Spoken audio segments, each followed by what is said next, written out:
المشركون وقال الله تعالى في مقام آخر أن أقيموا الدين ولا تتفرقوا فيه صدق الله العظيم وصدق رسوله النبي الكريم۔ سامعین محترم، ارکان جماعت، کارکنان، متفقین، مرد و خواتین، آج کا جو اجلاس ہے یہ اجلاس کارکن سازی مہم جو شہر حیدرآباد، گریٹر حیدرآباد کی جانب سے منائی جا رہی ہے، اسی کے فیوچر پلان اور گراؤنڈ پہ آن گراؤنڈ ہمیں کیا کچھ کام کرنا ہے، اسی کے سلسلے میں یہاں آپ لوگوں کو دعوت دی گئی ہے۔ اس سے پہلے کہ میں اس کی کوئی تفصیلات آپ کے سامنے رکھوں، یہ بات یاد دہانی کے طور پر آپ کے سامنے رکھنا چاہتا ہوں، وہ یہ ہے کہ جماعت اسلامی کا قیام اس ملک میں 1948 سے اور جب متحدہ ہندوستان میں 1941 سے اس ملک میں کام کر رہی ہے، اور اول روز سے جماعت اسلامی کا نصب العین اقامت الدین رہا کہ اللہ کی زمین پر اللہ کے قوانین کا نفاذ اور انسانوں کو اللہ کی بندگی کی طرف دعوت دی جائے، اس میں صرف مسلمان ہی نہیں بلکہ برادران وطن کو بھی اس کے اندر شامل کیا جائے۔ اسی کے ساتھ ساتھ دستور جماعت اسلامی ہند میں باضابطہ یہ الفاظ موجود ہیں کہ جماعت اسلامی ہند کا نصب العین اقامت الدین ہوگا۔ یہ کام ہم کیوں کریں گے، اس کا حقیقی محرک کیا ہے، کیوں ہم یہ کرنا چاہتے ہیں، یہ بات بھی دستور جماعت میں واضح طور پر ہے کہ صرف رضا الہی اور فلاح آخرت، کہ ہمارا خالق و مالک، ہمارا پروردگار جس نے ہم کو پیدا کیا اور وہ تمام چیزیں جو انسانی ضرورت کی تھی وہ سارے وسائل ہم کو فراہم کیے، اسی کے ساتھ ساتھ اس نے اس دنیا میں زندگی گزارنے کا ایک ڈھنگ اور ایک طریقہ بھی بتایا، اسی کو دین کہتے ہیں، اور اسی طریقے زندگی کے نفاذ کے لیے وہی ہمارا اصل گول اور ٹارگٹ ہے، اور یہ ہم اس لیے حاصل کرنا چاہتے ہیں کہ جس کے نتیجے میں ہمارا پیدا کرنے والا ہم سے راضی ہو جائے اور آخرت میں ہم سب فلاح و کامیاب ہو سکیں۔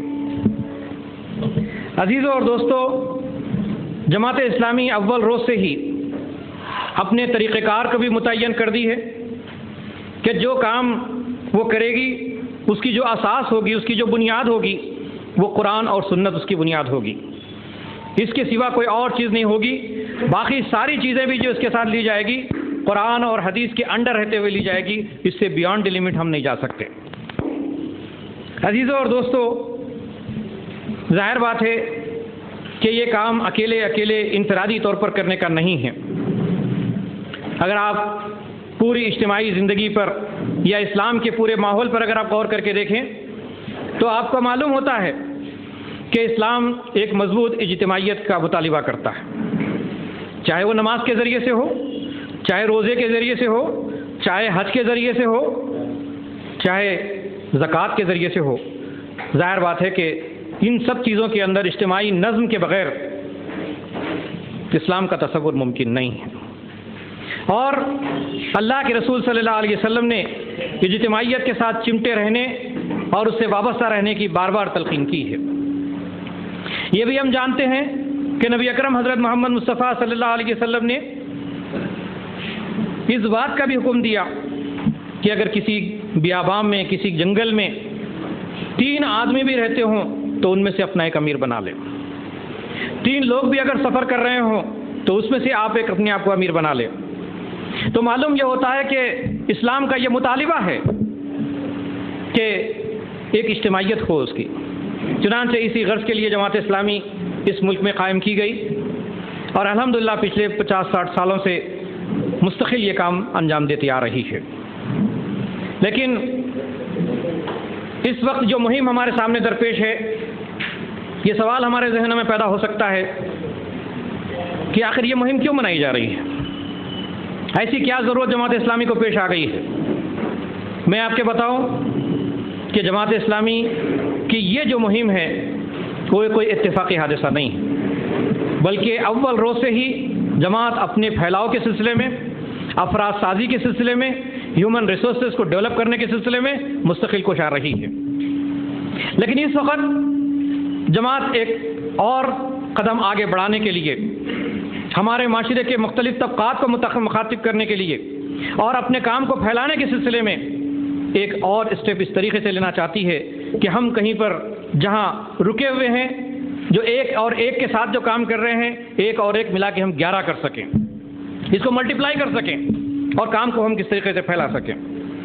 میں آپ کو بتاتا ہوں کہ جیسا کہ ابھی ہمارے دستور کی جن چیزوں کا میں نے تذکرہ کیا کہ رضائے الہی اور فلاح آخرت کس کے لیے چاہیے؟ ہمارے لیے چاہیے۔ یہی سوچ کر کے تو ہم نے جماعت اسلامی کے اندر قدم رکھا۔ لیکن کیا ہمارے عزیز ترین رشتہ دار جو ہمارے بھائی بہن ہیں، ہمارے والدین ہیں، ہمارے بیوی اور بچے ہیں، ہمارے رشتہ دار ہیں، ہمارے پڑوسی ہیں، ہمارے وہ لوگ ہیں جو ہمارے ساتھ کام کرتے ہیں، ہمارے معاشرے کے اندر دوسرے لوگ رہتے ہیں، کیا ان کی فلاح کے بارے میں ہمیں سوچنا چاہیے کہ نہیں سوچنا چاہیے؟ کیا ان کے بارے میں ہماری کوئی غور و فکر ہونی چاہیے کہ نہیں ہونی چاہیے؟ اگر قرآن مجید کی سورہ تحریم کی وہ آیت ہمارے ذہن میں ہو کہ اللہ تعالیٰ کا ارشاد ہے کہ یا ایھا الذین آمنوا قوا انفسکم واہلیکم نارا وقودھا الناس والحجارہ، اے لوگوں جو ایمان لائے ہو، بچاؤ اپنے آپ کو اور اپنے اہل و عیال کو اس آگ سے جس کا ایندھن انسان اور پتھر ہوں گے۔ اللہ تبارک و تعالیٰ نے یہ حکم دیا ہے خاص طور پر کہ جہاں آپ اپنی فکر کرتے ہیں، جہاں آپ چاہتے ہیں کہ آپ جنت میں داخل ہوں، جہاں آپ چاہتے ہیں کہ اللہ تعالیٰ آپ سے راضی ہو، جہاں آپ چاہتے ہیں کہ آپ کی آخرت اور فلاح و کامیابی حاصل کو کر سکے، تو وہیں پر آپ کو اپنے وہ عزیز و اقارب جو آپ کے بالکل قریب ترین لوگ ہیں، ان لوگوں پر بھی آپ کو کام کرنے کی ضرورت ہے۔ جماعت اسلامی اسی بات کو اس موقع پر آپ کو یاد دلانا چاہتی ہے۔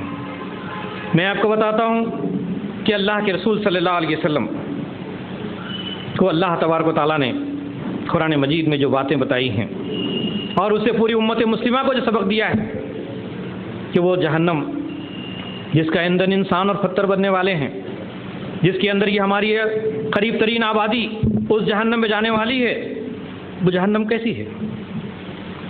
کیا کچھ چھوٹی سی تکلیف ہونے والی ہے؟ کچھ دیر کے لیے تکلیف، جیسے دنیا کے اندر انسان پر کوئی مصیبت آتی ہے، کوئی پریشانی آتی ہے تو کچھ دیر تو رہتی ہے، اس کے بعد ختم ہو جاتی ہے۔ کیا جہنم کا بھی یہی معاملہ ہے؟ قرآن مجید کا نقشہ کھینچتا ہے کہ کلا انہا لظا نزاعۃ للشوا تدعو من ادبر او وتولی وجمع فاوعى، کہ ہرگز نہیں، وہ تو بھڑکتی ہوئی آگ ہے کی لپیٹ میں ہوں گے جو گوشت اور پوشت کو چاٹ جائے گی اور پکار کر اپنی طرف بلائے گی ہر اس شخص کو جس نے حق سے منہ موڑا اور پھر پیٹھ دکھائی اور مال کو جمع کر کے رکھا، سینت کر کے رکھا۔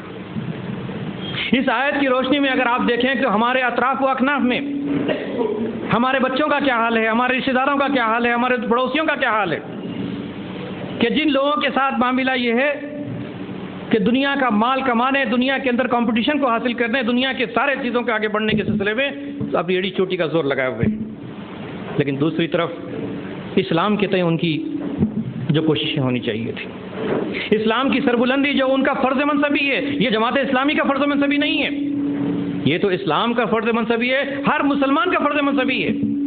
ہر مسلمان سے اسلام کا یہ مطالبہ ہے کہ وہ اس دین کی خدمت کرے، اس دین کو زمین پر نافذ کرے۔ قرآن مجید میں اللہ تعالیٰ نے کہا وَكَذَلِكَ جَعَلْنَاكُمْ أُمَّةً وَسَطًا لِتَكُونُوا شُهَدَاءَ عَلَى النَّاسِ، اے مسلمانوں، ہم نے تمہارے کو ایک امت وسط بنایا ہے، تم ساری انسانیت پر گواہ ہو اور رسول تم پر گواہ ہو، یہ گواہی ہم کو دینی ہے۔ لیکن اب نبی کریم صلی اللہ علیہ وسلم نے اس فرض منصبی کو جو انبیاء کا منصب تھا اس کو بیان کرتے ہوئے ایک موقع پر آپ صلی اللہ علیہ وسلم نے ارشاد فرمایا جس کا مفہوم یہ ہے کہ میری اور تمہاری مثال بالکل ایسی ہے جیسے کچھ آگ روشن ہوئی اور کیڑے پتنگے ہیں جو اس کے اندر جلنے کے لیے گر رہے ہیں، اور میرا معاملہ یہ ہے کہ میں کمر پکڑ پکڑ کے ان کی کو کھینچ رہا ہوں. یعنی انسانیت جو کام کر رہی ہے، جس طرح کی زندگی گزار رہی ہے، وہ تو آگ میں جانے کی تیاری کر رہی ہے، اور میرا معاملہ یہ ہے کہ ان کو کمر پکڑ پکڑ کے اس آگ سے میں بچانا چاہتا ہوں. اس کی روشنی میں اگر ہم اپنے آپ کو دیکھیں تو جماعت اسلامی کا ہر فرد اس پہلو سے سوچنا چاہیے کہ یہ وہ کام کرنے کے لیے اٹھا ہے جو انبیاء کا کام ہے، اور انبیاء کا کام یہی تھا کہ انسانیت کو جہنم کی آگ سے بچایا جائے. اور اس جہنم کی آگ سے بچانے کے لیے صرف تقریروں سے کام نہیں چلتا، وعظ و نصیحت سے کام نہیں چلتا، بلکہ ایک طرف اپنی زندگی کو اس کے اندر ڈھالنا ہے، دوسری طرف اس کی تعلیمات کو کما حقہ و عوام تک پہنچانا ہے، اس کے ذہن میں شکوک و شبہات کو دور کرنا ہے، اور آہستہ آہستہ سیرتوں کیرتوں کی تعمیر کرنا ہے، شخصیتوں کی تعمیر کرنا ہے، لوگوں کو ڈیولپ کرنا ہے. یہ ساری چیزیں کرنے کے بعد جا کر کے انسان اس کے اندر سے بچ سکتا ہے، ورنہ شیطانی قوتیں، باطل طاقتیں اپنا پورا زور لگائی ہوئی ہیں کہ انسانیت کو اس اصل راستے سے ہٹا دے جس کا سرغنہ جو ہے شیطان ہے. شیطان کبھی یہ نہیں چاہے گا کہ انسان جنت میں چلا جائے، وہ تو جہنم میں لے جانے کی پوری تیاری کر رہا ہے. غور کر کے دیکھیے کہ شیطانی طاقتیں جتنا زور اور لگا رہی ہیں، اس کے مقابلے میں ہمارا زور کیا ہے؟ ہم کتنا وقت لگاتے ہیں، ہم کتنی صلاحیتیں لگاتے ہیں، ہم کتنا لوگوں کے بارے میں ہمدردی رکھتے ہیں کہ ان کے بارے میں اس بات سے سوچیں کہ یہ جہنم میں جانے والے ہیں، ان کو جہنم کی آگ سے بچانے کی ذمہ داری اللہ تعالیٰ نے ہم پر ڈالی ہے. اس ذمہ داری کو ادا کرنے کے سلسلے میں ہم کس حد تک بے چینی ہم اندر محسوس کرتے ہیں. عزیزو اور دوستو، رسول اللہ صلی اللہ علیہ وسلم کی ذمہ داری کو قرآن مجید نے اس طریقے سے کہا، اب جو بھی اللہ اور اس کے رسول کی بات نہ مانے گا اس کے لیے جہنم کی آگ ہے، اور اسے ایسے اس میں ہمیشہ رہنا پڑے گا. یعنی جو بھی اللہ اور اس کے رسول سے ذرا سا بھی ڈائیورٹ ہوا، اس راہ کو چھوڑا اور دوسری کوئی راہ اختیار کیا، تو صاف بات سمجھ میں آ جاتی ہے کہ اسلام کے سوا کوئی اور راستہ ایسا ہے ہی نہیں جس سے انسان اس ابدی جہنم سے اپنے آپ کو بچا سکے. کوئی راستہ اس کے پاس نہیں. وہ ایک ہی راستہ جو آپ کے پاس موجود ہے. میں آپ کو بات یاد دلاتا ہوں کہ قرآن مجید کی وہ آیت جس میں اللہ تعالیٰ نے ابھی، جیسے میں نے سورہ تحریم کی آیت پڑھی کہ قوا انفسکم واہلیکم نارا، جب یہ آیت مبارکہ نازل ہوئی، نبی اکرم حضرت محمد مصطفیٰ صلی اللہ علیہ وسلم کی کیفیت کیا تھی؟ آپ نے اپنے قریب ترین پورے رشتہ داروں کو جمع کیا. اے کعب بن ولید کی اولاد آؤ میرے پاس، اے عمرہ بن کعب کی اولاد تم آؤ ہمارے پاس، اے بنی ہاشم ان کو بھی بلایا، اے بنی عبد المطلب ان کو بھی بلایا. یعنی قریب ترین جتنے رشتہ دار آپ کے ہو سکتے تھے ان سب کو آپ نے جمع کیا. ان سب کے سامنے جمع کرنے کے بعد آپ نے فرمایا کہ قولوا لا الہ الا اللہ تفلحوا، کہو اللہ کے سوا کوئی الہ نہیں ہے، اس کے سوا کسی اور کی بندگی تمہیں نہیں کرنی ہے، اس کے سوا کوئی اور راستہ ایسا نہیں ہے جس کے پر تم چل کے تم کامیاب ہو سکتے ہو، اور اگر تم کامیاب ہونا چاہتے ہو اس کلمے کو اختیار کرو. عزیزو اور دوستو، اس روایت کے سامنے رکھتے ہوئے کیا میری اور آپ کی یہ ذمہ داری نہیں بنتی ہے کہ ہم ہمارے اپنے قریب ترین عزیز و اقارب کو بچانے اور جہنم کی آگ سے بچانے کے سلسلے میں کیا ہم اس طریقے سے دعوت نہیں دے سکتے؟ یہ کارکن سازی مہم اسی بات کی طرف لے کے جاتی ہے، اور یہ کہتی ہے کہ آپ اب تک کے تو جو ہے باہر کے لوگوں پر توجہ دیتے رہیں، اجتماعات میں جو لوگ آتے ہیں ان کو آپ سناتے رہیں، لیکن آپ کے گھر میں آپ کے بچے ہیں، آپ کے گھر میں آپ کے والدین ہیں، آپ کے گھر میں آپ کے بھائی بہن ہیں، آپ کے رشتہ دار و عزیز و اقارب ہیں جس کے ساتھ آپ کا روزانہ کا معمول ہے، آپ کے پڑوس میں آپ کے معاشرے کے اندر کام کرنے والے جتنے آپ کے ساتھ لوگ ہیں، ان لوگوں کے بارے میں کیوں نہیں سوچتے تم؟ جماعت اسلامی شہر حیدرآباد ان لوگوں کو اس کی بات کی طرف توجہ دلاتی ہے کہ ذرا پلٹیے اس کی طرف. عزیزوں اور دوستو، میں آپ کو بتاؤں کہ آج ایک باپ کی جو کیفیت ہے، ایک باپ اپنے گاڑے پسینے کی کمائی پوری دن بھر کی لٹاتا ہے، اس کے دل سے کبھی سوال پوچھے کہ آخر تم اتنی محنت کیوں کرتے ہو، کیوں اپنے آپ کو تم اتنا تھکاتے ہو؟ وہ ایک ہی بات کہتا ہے کہ میرے بچے میرے سے اچھے بنے،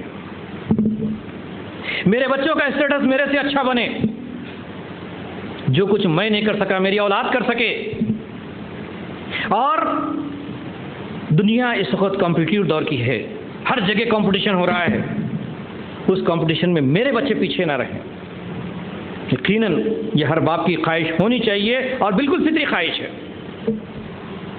لیکن ذرا سوچئے کہ یہ ایک عام باپ کی سوچ تو یہ ہو سکتی ہے، ایک عام انسان کی حیثیت سے تو یہ بات سوچ ہو سکتی ہے، لیکن تحریک اسلامی کے ایک کارکن کی حیثیت سے، تحریک اسلامی کے ایک رکن کی حیثیت سے، جو تحریک اسلامی سے وابستہ ہے، اس کی سوچ بھی کیا ایسی ہونی چاہیے؟ لیکن آپ کا ضمیر گواہی دے گا، آپ کا دل گواہی دے گا کہ نہیں، ہماری سوچ اس سے آگے کی ہونی چاہیے۔ دنیا کا کمپٹیشن کتنا کریں گے، کتنا کچھ کمائیں گے؟ الہاکم التکاثر حتی زرتم المقابر، کہ ایک دوسرے کی سے آگے بڑھ جانے کی دور میں انسان لبے گور تک پہنچ جاتا ہے، خبر تک پہنچ جاتا ہے، اس کو ہوش ہی نہیں ہوتا کہ کہاں جا رہا ہے، کیا نہیں کر رہا ہے۔ لیکن یہ بات یاد رکھنے کی ہے، یہ دنیا فانی ہے، کل من علیہا فان ویبقى وجہ ربک ذو الجلال والاکرام، کہ ہر چیز فنا ہونے والی ہے، کوئی چیز باقی رہنے والی نہیں ہے، باقی رہنے والی صرف اور صرف اللہ تبارک و تعالیٰ کی ذات ہے۔ جب اللہ تعالیٰ کی وہ ذات باقی رہنے والی ہے تو جس کے پیچھے آج ہم جس کمپٹیشن میں ہمارے بچوں کو بھیج رہے ہیں، جس دنیا کی دوڑ میں ہم اپنے بچوں کو لگا رہے ہیں، ان میں سے کون سی چیز ایسی رہے گی جو باقی رہے گی؟ وہ بھی فنا ہونے والی ہے۔ لیکن میں یہ نہیں کہتا کہ وہ کام آپ چھوڑ دیں، بلکہ بات صرف اس سے تھوڑی سی آگے بڑھ کے یہ ہے کہ جہاں ہم دنیا کی ہر کمپٹیشن میں اپنے بچوں کو آگے کرنا چاہ رہے ہیں، صحابہ اکرام کی زندگی کی طرف اگر پلٹ کر کے دیکھیں تو صحابہ اکرام کی زندگی کا معاملہ یہ تھا کہ اللہ کے دین کی خاطر، جنت کے اونچے اونچے مراتب حاصل کرنے کی خاطر ایک دوسرے کے ساتھ کمپٹیشن کرتے تھے۔ ایک طرف ابوبکر صدیق ہے تو دوسری طرف عمر فاروق ہے، یہ دونوں بھی کمپٹیشن کرتے تھے۔ اس کمپٹیشن سے اسلام نے نہیں روکا ہے۔ کیا ہم اپنے بچوں کو اس کمپٹیشن کے لیے تیار کر رہے ہیں؟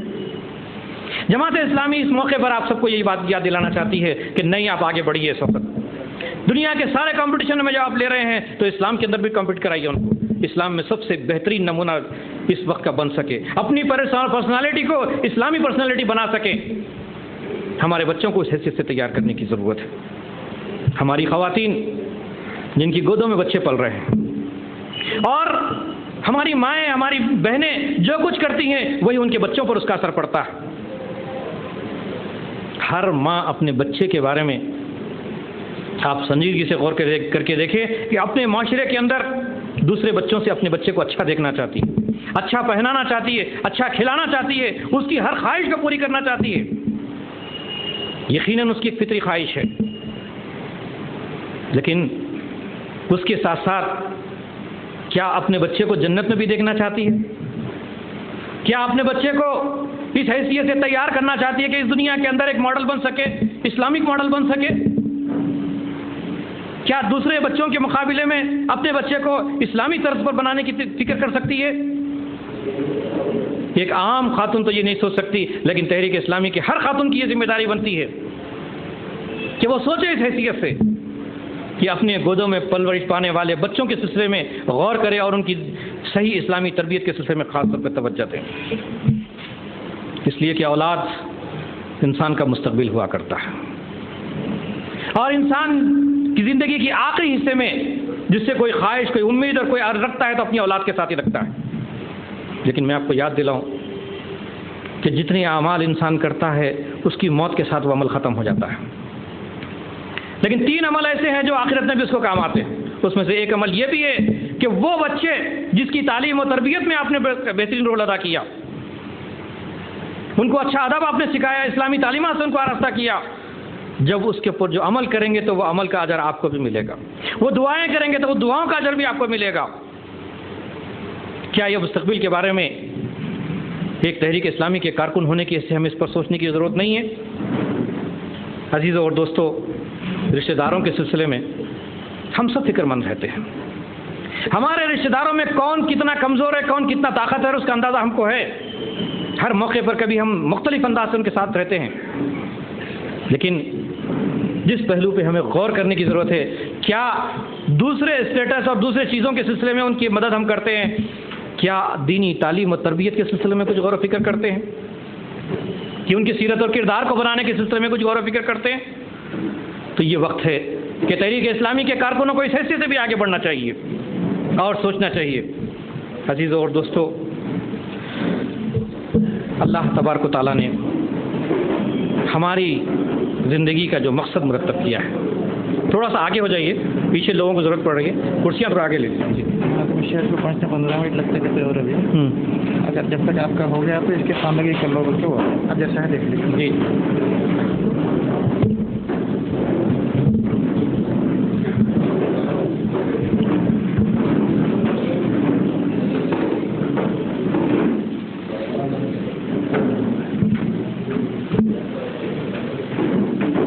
اسی کے ساتھ ساتھ میں ایک اہم بات کی طرف بھی آپ کو اشارہ کرنا چاہتا ہوں۔ الحمدللہ جس معاشرے میں میرا اور آپ کا تعلق ہے، پہلے کے مقابلے میں بہت کچھ چینج ہم محسوس کر رہے ہیں کہ ہر شخص اپنے بچے کو اچھی تعلیم و تربیت، نہ صرف دنیاوی تعلیم بلکہ دینی تعلیم کے سلسلے میں بھی غور و فکر ہو رہا ہے۔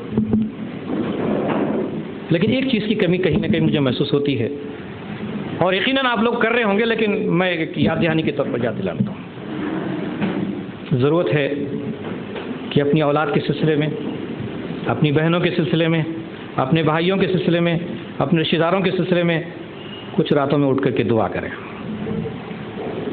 کچھ خصوصی طور پر ان کا خیال اپنی نمازوں میں رکھیں اور ان کو یہ جگہ دیں کہ اللہ ان کو بھی جنت کا حقدار بنا دے، ان سے جو کوتاہیاں، کمیاں جو کچھ بھی ہو رہی ہیں اس کو دور کر دے۔ اس پر خصوصی توجہ دینے کی ضرورت ہے۔ عزیزوں اور دوستو، ابھی کارکن سازی مہم کا بھی عنوان یہی بنایا گیا کہ کونوا قوامین للہ، کہ اللہ کے لیے جمع ہو جاؤ۔ اس میں جن لوگوں کو خاص طور پر ٹارگٹ بنایا گیا ہے وہ یہی ہے جس کا میں نے ابھی آپ کے سامنے تذکرہ کیا، کہ اپنا حلقِ اثر، جہاں جہاں آپ کا اثر ہے، جہاں آپ کی وہ ہے، اس حدیث کو یاد رکھیے اپنے ذہن میں۔ اللہ کے رسول صلی اللہ علیہ وسلم نے فرمایا، کلکم راعٍ وکلکم مسئول عن رعیتہ، ہر شخص نگران ہے، جس حیثیت سے، اگر وہ باپ ہے تو باپ کی حیثیت سے ہے، شوہر ہے تو شوہر کی حیثیت سے ہے، اور بیوی ہے تو بیوی کی حیثیت سے بچوں کی نگران ہے، اگر آپ کسی آفس کے باس ہیں تو اس کی حیثیت سے ہیں، آپ کسی جماعت کے ذمہ دار ہیں تو اس حیثیت سے ہیں، ہر شخص ذمہ دار ہے، یہاں پر کوئی غیر ذمہ دار نہیں ہے۔ تو اس کا جو حلقِ اثر ہے، جہاں جہاں بھی اس کے اثر ہو سکتے ہیں، اس کے متفقین، متوسلین کو تحریک اسلامی سے باضابطہ اس کو جوڑیں۔ اب تحریک اسلامی سے باضابطہ کیوں جوڑیں؟ اس لیے کہ دنیا میں آپ دیکھتے ہیں کہ کوئی کام بھی انڈیویجول سطح پر ہوتا ہے تو بہت تھوڑا سا ہوتا ہے، ہر آدمی کی کچھ لمٹس ہے، اس لمٹ سے آگے نہیں کر سکتا۔ لیکن جب ایک سے زیادہ لوگ جمع ہو جاتے ہیں، ایک سے زیادہ ٹیلنٹس اس کے پاس جمع ہوتے ہیں، ایک سے زیادہ صلاحیتیں اس کے پاس جمع ہوتی ہیں، تو وہ کام پھلتا اور پھولتا ہے اور ملٹیپلائی ہوتا ہے۔ تو جماعت اسلامی یہ چاہتی ہے کہ اس کام کو ہم پھیلائیں۔ جماعت اسلامی کے پاس 3 ریسورسز ہمیشہ سے رہے۔ اس کا ایک ریسورس تو اس کا میٹیریل ہے، اس کے لٹریچر کی شکل میں موجود ہے۔ دوسرا اس کا فائنینشیل ریسورس ہے، یہ بھی الحمدللہ ہے، لیکن ایک تیسرے ریسورس کی ہمیں ضرورت محسوس ہوتی ہے۔ تیسرا ریسورس بھی الحمدللہ بہت کچھ ہے، لیکن کافی نہیں ہے۔ کیوں کافی نہیں ہے؟ جس ملک میں ہم لوگ کام کر رہے ہیں، جس ملک کے جو حالات ہے، اس وقت کی جتنی آبادی یہاں پر ہے، اس آبادی کے تناسب سے اگر آپ کو دیکھیں، میں آگے آپ کو بتاؤں گا کہ پورے ہندوستان کے اس نقشے کے اندر ہماری پوزیشن اس وقت کہاں کھڑی ہوئی ہے، وہ تو میں آگے آپ کو بتاؤں گا۔ تو محسوس ہوتا ہے کہ ہیومن ریسورس کی ہمیں کمی نظر آتی ہے۔ اس ہیومن ریسورس کو ڈیولپ کرنے کا کام ہے جو اس وقت اس مہم کے اندر ہم کو کرنا ہے۔ وہ ہیومن ریسورس کوئی باہر سے نہیں آئے گا، کوئی آسمان سے نہیں ٹپکے گا، بلکہ آپ کو، مجھے ایک ایک فرد سے ملاقات کرنی ہوگی۔ جماعت اسلامی نے ہر رکن اور کارکن کو یہ ہدایت کی، اس کی پالیسی اور پروگرام میں یہ دیا ہے کہ ایک شخص 10 مسلمانوں سے مستقل روابط رکھے گا، ایک شخص 5 غیر مسلموں سے مستقل روابط رکھے گا۔ الحمدللہ یہاں اتنے لوگ موجود ہیں کہ کئی لوگ ہیں جو کسی کے پاس 10 ہیں، کسی کے پاس 12 ہیں، کسی کے پاس 15 ہیں، کسی کے پاس 2-3 بھی ہے، ایسا بھی ہو سکتا ہے۔ لیکن یہ لوگوں پر آپ لوگ جو ایک عرصے سے جو کام کر رہے ہیں، ان کو کبھی کتابیں دیتے ہیں، کبھی اجتماعات میں بلاتے ہیں، کبھی ذہن سازی کرتے ہیں، مختلف قسم کے کام انجام دیتے ہیں. تو آج اسی حصے کو جو آپ کے پاس آلریڈی اویلیبل ہے اس کو مزید ڈیولپ کرنے کے سلسلے میں آپ کی توجہ مبذول کرائی جا رہی ہے. دیکھیے اس وقت پورے ہندوستان میں جو آبادی کے مختلف حیثیتیں ہیں، ایک رائٹ ونگ ہے، ایک لیفٹ ونگ ہے، اور دوسرے کچھ نیوٹرل ہے. مسلمانوں کی جو پوزیشن ہے اس کے اندر تحریک کا جو لیول ہے وہ بالکل میں آپ کو بتاتا ہوں کہ یہ معمولی سی جو باریک سے جو نکیر نظر آتی ہے آپ کو، یہ پورا ہندوستان ہے. یہ ہندوستان کی اس پوری آبادی کے اندر یہ ہمارا ہیومن ریسورس ہے. آپ سوچئے کہ یہ ہیومن ریسورس لے کر کے کتنے لوگوں کا ٹارگٹ ریچ کر سکتا ہے؟ ممکن ہی نہیں. یہ تو اسی دن ہوگا جب کہ ہم اس ریسورس کو جو ہے اس کے اندر اضافہ کر سکیں. وہ اضافے ایسے نہیں ہوگا. اس اضافے کے لیے ہر شخص کو انڈیویجول سطح پہ کوشش کرنی پڑے گی. اور میں نے وہ گراؤنڈز بتائے ہیں کہ جہاں سے آپ کوئی چیزیں کرنی ہیں، کوئی نئی چیز آپ کو لانی نہیں ہے. عزیزوں اور دوستو، جماعت اسلامی جب سے قائم ہوئی ہے، افراد کو جماعت اسلامی کے باضابطہ رکن یا کارکن بنانے کے سلسلے میں بہت احتیاط سے کام لیتی ہے. دنیا کی جتنے پارٹیاں ہوتی ہیں، آپ کسی کو 100 روپے دیجئے، 200 روپے دیجئے، 500 روپے دیجئے، آپ اس کے ممبر بن سکتے ہیں. جماعت اسلامی کا ممبر اتنی آسانی کے ساتھ نہیں بنتا ہے. آپ پوچھیں گے کیوں ہے جماعت اسلامی ایسی کیا خاص چیز ہے؟ جماعت اسلامی نے اپنے رکن پر جو پابندیاں عائد کی ہیں ان میں سے کوئی پابندی بھی ایسی نہیں ہے جو جماعت اسلامی نے اپنی طرف سے دی ہے، بلکہ وہ پابندیاں ہیں جو اللہ اور اس کے رسول نے ہر مسلمان پر فرض قرار دیے ہیں. اس سے زیادہ کا مطالبہ نہیں. خواتین کچھ باہر ٹھہری ہوئی ہیں، تھوڑا کرسیاں تھوڑا سا اندر کر لیجئے تاکہ باہر جو خواتین ٹھہرے وہ اندر آ سکیں. تو جماعت اسلامی نے جن افراد کو لینے کے سلسلے میں وہ یہ کرتی ہے کہ یہ کرائٹیریا رکھتی ہے کہ کم سے کم وہ فرائض جو اللہ اور اس کے رسول نے آپ پر عائد کی ہیں اس کی آپ پابندی کرنے کا اقرار آپ کیجئے. اس سے زیادہ کا مطالبہ نہیں ہے جماعت اسلامی. لیکن کچھ لوگ یہ سمجھتے ہیں کہ نہیں ابھی ہم اس لیول پر نہیں ہیں. تو جماعت اسلامی کہتی ہے کہ ٹھیک ہے، اگر آپ اس لیول پہ نہیں ہیں تو کم سے کم آپ ہمارے ساتھ مل کر کے کام کرنے کی پوزیشن میں تو آ سکتے ہیں. آپ ایک کارکن کی حیثیت سے تو آپ آ سکتے ہیں. کارکن کے لیے منیمم ریکوائرمنٹ کیا ہے؟ منیمم ریکوائرمنٹ میں آپ کو بتا دوں کہ سب سے پہلی چیز اس کا عقیدہ درست ہو جائے. جو اسلام کا عقیدہ ہے وہ عقیدے کو اپنے آپ پر اپنا لے.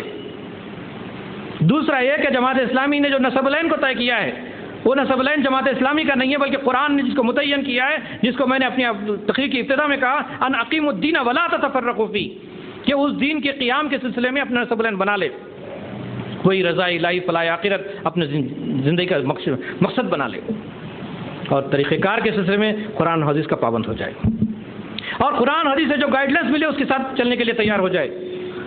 اتنا کام اگر آپ کرنے کے لیے تیار ہو جاتے ہیں تو آپ باضابطہ جماعت اسلامی کے رکن بن سکتے ہیں، کارکن بن سکتے ہیں. کارکن کے لیے اس سے زیادہ کسی ضرورت نہیں ہے. تو ہمارا مطالبہ صرف اتنا ہی ہے عزیزوں اور دوستو.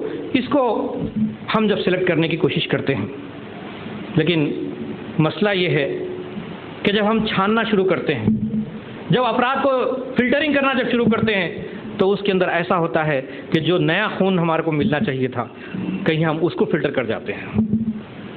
کبھی ایسا ہوتا ہے کہ وہ جو بالکل ایکٹیو قسم کے لوگ ہوتے ہیں جو بہت زیادہ کام کرنا چاہتے ہیں، جس کے اندر جوش اور جذبہ ہے، کہیں ہم ان کو فلٹر کر دیتے ہیں.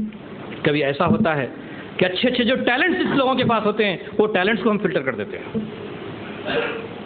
لیکن کبھی ایسا بھی ہوتا ہے کہ کچھ ایسے جیالے نوجوان ہوتے ہیں یا ایسے لوگ ہوتے ہیں جو نئی نئی چیزوں کے ذریعے سے نئے نئے طریقوں سے اڈاپٹ کر کے کام کرنا چاہتے ہیں، اس کے اندر ڈائنامزم ہوتا ہے. کہیں ایسا تو نہیں کہ ان چیزوں کو ہم فلٹر کر رہے ہوں. آج جماعت اسلامی شہر حیدرآباد اپنے ارکان کارکنوں کو اس بات کی طرف لانا چاہتی ہے کہ دیکھیے جن لوگوں کو آپ فلٹر کر رہے ہیں کہیں ہمارا نیا خون تو فلٹر نہیں ہو جا رہا ہے، کہیں ان کا ایکٹیویزم تو فلٹر نہیں ہو رہا ہے، کہیں ان کے ٹیلنٹس تو فلٹر نہیں ہو رہے ہیں، کہیں ان کی کریٹیوٹی تو فلٹر نہیں ہو رہی ہے، کہیں ان کا ڈائنامزم تو فلٹر نہیں ہو رہا ہے. عزیزوں اور دوستو، اب کیا کریں؟ عام طور پر ہمارا ذہن یہ کام کرتا ہے کہ اب کچھ کمپرومائز کر لینا چاہیے ہم کو. پہلے جتنا زیادہ فلٹر کرتے تھے اب فلٹر میں کم کر دینا چاہیے.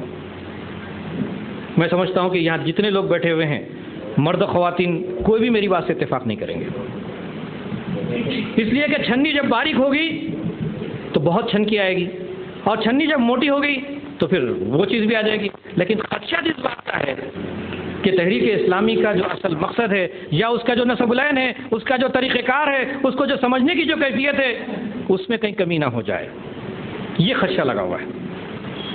تو اسی لیے ہم یہ سمجھتے ہیں کہ چھنی کو بڑی نہ کی جائے، بلکہ اس کا ایک اور آپشن بھی ہمارے سامنے موجود ہے. وہ آپشن یہ ہے کہ چھنی کو ہم بڑی تو کر سکتے ہیں. چھوٹی چھنی ہے، کم آٹا چھان رہے ہیں، اس کو اگر موٹی کر دیں گے تو جتنی فلٹر ہونا چاہیے تھا اتنی فلٹر نہیں ہو سکیں گی. بلکہ ہم یہ چاہ رہے ہیں کہ جو چھنی کا جو سائز ہے وہ تو رہے، لیکن اس کے دائرے کار کو تھوڑا سا اضافہ کر دیا جائے. اگر ہم دائرے کار کو اگر اضافہ کر لیتے ہیں تو پھر وہ سارے ٹیلنٹس ہمارے پاس آئیں گے. ہم یہ سوچ رہے ہیں کہ اس وقت ہمارے معاشرے کے اندر بزنس مین ایک طبقہ ہے، پروفیشنلز کا ایک طبقہ ہے، آئی ٹی پروفیشنلز کا، ڈاکٹرز کا ایک طبقہ ہمارے پاس موجود ہے، وکلا کا ایک طبقہ ہمارے پاس موجود ہے، اور مختلف قسم کے ٹیلنٹس رکھنے والے، مختلف فیلڈز میں کام کرنے والے افراد موجود ہیں. اسی معاشرے کا حصہ ہے وہ، اور ان کے اندر بھی اسلام کے تئیں ہمدردی ہے، اسلام کے ساتھ جینا اور مرنا چاہتے. لیکن کیا تحریک اسلامی کو، جیسا کہ میں نے آپ کو بتایا کہ اس پورے سیناریو کے اندر ہم جو ہے ہماری جو قوت ہے اس قوت کے اندر اضافہ کرنے کے سلسلے میں کیا اس گروپ کو ہم شامل نہیں کر سکتے؟ ہماری چھنی کو اتنی بڑی نہیں کر سکتے ہم؟ اگر ہم دائرے کار کو اگر پھیلائیں اور دور تک جا کر کے ہم کام کریں، ہر آدمی کو اپنا بنانے کی اگر ہم کوشش کریں، اس سے ملاقاتیں کریں، اس کے سامنے لٹریچر دیں، اس کو سمجھائیں، جب وہ پوری طریقے سے اتفاق کر لے تو ہم اس کو اپنا کارکن بھی بنائیں، اور آگے بڑھے تو اس کو رکن بھی بنائیں. کیا مسئلہ ہے؟ یہ کام ہم اپنی طرف سے کر سکتے ہیں. عزیزوں اور دوستو، یہ کام ہم جو کرنے جا رہے ہیں یہ پہلی مرتبہ ہم نہیں کر رہے ہیں. تاریخ میں ایک مثال ہمارے سامنے موجود ہے. نبی اکرم حضرت محمد مصطفیٰ صلی اللہ علیہ وسلم نے مکے میں جب اپنے کام کا جب آغاز فرمایا تھا تو آپ اکیلے تھے، اکیلے نے کام کا آغاز کیا تھا. لیکن پھر آپ دیکھیں گے کہ آہستہ آہستہ 100 مسلمان ہوئے، غزوہ بدر کے پہنچتے پہنچتے تک 313 ہو گئے، لیکن وہی صلح حدیبیہ کے پہنچتے پہنچتے 1400 مسلمان آ گئے. فتح مکہ کے وقت 10,000 مسلمان آ گئے. غزوہ تبوک کے اندر 30,000 تک کی تعداد پہنچی، اور حجۃ الوداع جو نبی کریم حضرت محمد مصطفیٰ صلی اللہ علیہ وسلم کی صرف 23 سالہ پیغمبرانہ زندگی، اس سے زیادہ نہیں ہے، اونلی 23 ایئرس میں آپ صلی اللہ علیہ وسلم نے 1,25,000 افراد کو حجۃ الوداع کے موقع پر مخاطب کیا ہے. بات شروع ہوئی تھی ایک ہی فرد سے. یعنی اگر آپ اس کو دیکھیں تو 1,250 گنا اضافہ ہم نے نبی صلی اللہ علیہ وسلم نے کیا ہے. تو معلوم ہوتا ہے کہ تحریک اسلامی کا کام 1 پر سے 2، 2 سے 3، 3 سے 4 ایسا نہیں ہوتا، بلکہ 1 اور 1 11 ہوتا ہے. 11 پھر ڈبل ہوتا ہے، 22 ہوتا ہے، پھر 44 ہوتا ہے. اس طریقے سے اس کو پھیلتا ہے. ضرورت اس بات کی ہے، یہ اسی وقت ممکن ہے جب ایک مضبوط اجتماعیت ہو. آپ کا ایک امیر ہو، آپ کا ایک ذمہ دار ہو، آپ اس کی بات سنیں، اس کے بات کے پیچھے چلیں. لیکن ہر شخص اپنے انداز میں چلنا چاہے، ہر شخص کچھ کرنا چاہے، نہیں کر سکتا. میں آج کی مثال آپ کے سامنے دیتا ہوں. ابھی آج کے پروگرام کے مطابق رشاد الدین صاحب کو یہاں پر تقریر کرنی تھی. اتفاقی بات ہے کہ بیمار ہو گئے، صحت خراب ہے، صحت کی ناسازی کی وجہ نہیں آ سکے. اگر وہ اکیلے کام کرتے تو پورا پروگرام بند ہو جاتا، اس لیے کہ وہ نہیں آ سکتے تو پروگرام کینسل ہو جاتا. لیکن یہ مضبوط اجتماعیت کی قوت ہے کہ ایک شخص بیٹھا تو دوسرا اٹھ کے کھڑا ہو گیا. اگر ہم بیٹھے تو تیسرا کھڑا ہو جائے گا. تحریک اسلامی کسی کی محتاج نہیں، اسلام کسی کا محتاج نہیں ہے. اس ہماری اپنی ضرورت ہے، یہ ہم کو سمجھنا چاہیے کہ اگر ہم تحریک اسلامی میں شامل ہوتے ہیں تو کسی پہ احسان نہیں کرتے، جماعت پہ کوئی احسان نہیں کرتے، اسلام پہ کوئی احسان نہیں کرتے، بلکہ اپنی آخرت بناتے ہیں، اپنی زندگی کو سنوارتے ہیں، اپنی دنیا کو سنوارتے ہیں، اپنی آخرت کو سنوارتے ہیں. نہ صرف یہ کرتے ہیں بلکہ تحریک اسلامی میں افراد کو جب بڑھاتے ہیں. مجھے وہ بات یاد آتی ہے نبی کریم حضرت محمد مصطفیٰ صلی اللہ علیہ وسلم کی حضرت علی رضی اللہ تعالیٰ کو مخاطب کرتے ہوئے آپ صلی اللہ علیہ وسلم نے ارشاد فرمایا، جس کا مفہوم یہ ہے، اے علی، تمہارے ذریعے سے ایک شخص بھی راہ راست پر آ جائے تو ایک موقع پر آپ صلی اللہ علیہ وسلم نے فرمایا کہ 100 سرخ اونٹوں سے بہتر ہے. عربوں کی سب سے بڑی دولت اونٹ، اور وہ بھی سرخ اونٹ، اور وہ بھی 100. کتنی بڑی دولت ہے. ایک موقع پر فرمایا جس کا مفہوم یہ ہے کہ تمہاری نجات کے لیے کافی ہے. میں اگر یہاں سوال کروں کہ کتنے لوگ ہیں جو اپنی نجات نہیں چاہتے، ایک بھی ہاتھ نہیں اٹھے گا. ہر شخص چاہتا ہے اپنی نجات ہو.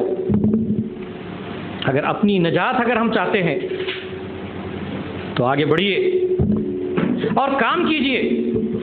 کیا معلوم آپ کی زبان سے نکلنے والا کوئی ایک جملہ آپ کو کسی کو جماعت میں پڑھ کے لانے کا ذریعہ، کسی کو ایک کتاب پڑھا دینے کا ذریعہ، اس کی ہدایت کا ذریعہ بن جائے، اس کے دل میں اسلام کی کوئی بات بیٹھ جائے اور وہ تحریک اسلامی کا کوئی کام کرنے لگے، اللہ کے دین کی اسٹیبلشمنٹ میں کچھ رول ادا کر سکے. کیا ہماری نجات کے لیے اس سے زیادہ کیا چاہیے؟ عزیزوں اور دوستو،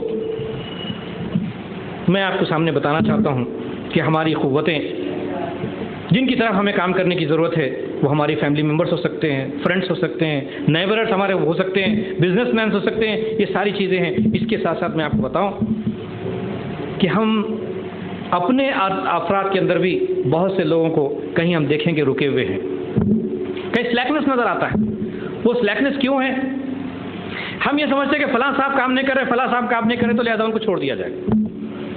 کہیں ایسا تو نہیں کہ میری وجہ سے وہ صاحب رکے ہوئے تو نہ ہوں، میں کام نہیں کر رہا ہوں اس واسطے وہ بھی کام نہیں کر رہے. یہ اور بات ہے کہ انہوں غلطی کر رہے، صحیح کر رہے، اس کے اوپر تو نہیں جائیں گے ہم کم سے کم. لیکن اس پہلو سے تو سوچئے کہ اگر میرے کرنے کے نتیجے میں اگر کسی کا سلیکنس اگر ختم ہو سکتا ہے، کوئی کارکن اگر بیٹھا ہوا ہے اگر وہ ایکٹیو ہو سکتا ہے، تو ہمارے لیے اس سے زیادہ بہتر بات کیا ہو سکتی ہے؟ عزیزوں اور دوستو، جو لوگ ہمارے ریگولر اجتماعات میں پابندی کے ساتھ آتے ہیں، جو لوگ قرآن کی اسٹڈیز کے اندر جو مطالعہ قرآن کی نشستیں ہوتی ہیں اس کے اندر جو لوگ آتے ہیں، کیا وہ اس بات کے مستحق نہیں ہے کہ ان کے اوپر ہم کنسنٹریٹ کیا جائے؟ کیا ان لوگوں کو جو ہے تحریک اسلامی کے فرد کی حیثیت سے تیار کیا جائے، ان کو تحریک اسلامی کا باضابطہ کارکن بنایا جائے؟ ہمارے سسٹر آرگنائزیشن جو ایس آئی او اور جی او سے جو لوگ ریٹائر ہوتے ہیں، ہماری بہنیں، ہمارے بھائی جو ایس آئی او سے ریٹائر ہوتے ہیں، کیا ان کو اس تحریک سے وابستہ نہ کیا جائے؟ اور ہمارے مختلف کام جو مختلف این جی اوز کے ذریعے سے چلائے جاتے ہیں، جیسے ہماری خیر سوسائٹی ہے، ریبر سوسائٹی ہے، عموم سوسائٹی ہے، مختلف سوسائٹیز کے اندر کام کرنے والے افراد، یہ افراد بھی اس بات کا حق رکھتے ہیں. یہ آپ کے ساتھ اسی لیے ہیں کہ آپ کے کام کو وہ صحیح سمجھتے ہیں. وہ یہ سمجھتے ہیں کہ آپ جو کچھ بھی کر رہے ہیں ٹھیک کر رہے ہیں، اللہ کے لیے کر رہے ہیں، تو لہٰذا ہمارا بھی حصہ ہونا چاہیے، اسی لیے وہ آپ کے ساتھ ہیں. لیکن ان کو کہیں ایسا نہیں کہ ہمارے ساتھ رکھتے ہوئے ہم ان کو ڈرین کر رہے ہوں. تو ضرورت اس بات کی ہے کہ ان کو بھی ہم جو ہے تحریک اسلامی کے قافلے میں شامل کیا جا سکتا ہے. اور مختلف ڈسٹرکوں سے سفر کر کے آنے والے لوگ، خاص طور پر شہر حیدرآباد ایسا جگہ ہے جہاں پر ڈسٹرکوں سے بڑی تعداد یہاں پر آئی ہوئی ہے، جو کسی زمانے میں وہاں سے تحریک اسلامی سے وابستہ رہے ہیں، اور یہاں آنے کے بعد ان کو کوئی لائن نہیں ملی، کبھی کسی سے ملاقات نہیں ہوئی، جس کی وجہ سے وہ وہاں رکے ہوئے رہے. اگر آپ تھوڑی سی ہمت کرتے ہیں، ایک دو ملاقاتیں ان سے کرتے ہیں، ذرا ان کا تعارف حاصل کرتے ہیں، تو آپ کو معلوم ہو کہ فلاں جگہ پہ میں اجتماع اٹینڈ کیا کرتا ہوں، آپ ان کو قریب لا سکتے ہیں. تو ایسے لوگوں کو آپ آئیڈینٹیفائی کر سکتے ہیں. آپ کے جو ڈونرز ہیں، جو آپ کو زکوٰۃ دیتے ہیں، آپ کے وہ لوگ ہیں جو مختلف کاموں کے اندر آپ کا ہاتھ بٹاتے ہیں، ان لوگوں کو بھی آپ بنا سکتے ہیں. اسی طریقے سے مختلف کاموں کے ذریعے سے ہم کر سکتے ہیں. عزیزوں اور دوستوں،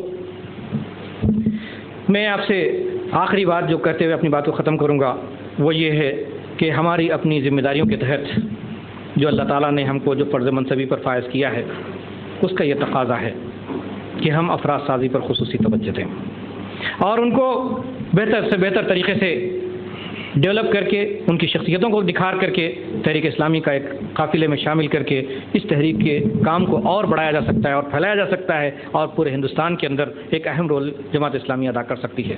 میں اللہ تعالیٰ سے دعا کرتا ہوں کہ اللہ تعالیٰ ہم تمام کو اپنی اپنی ذمہ داریوں کو سمجھنے، اس پر حق ادا کرنے کی توفیق عطا فرمائے.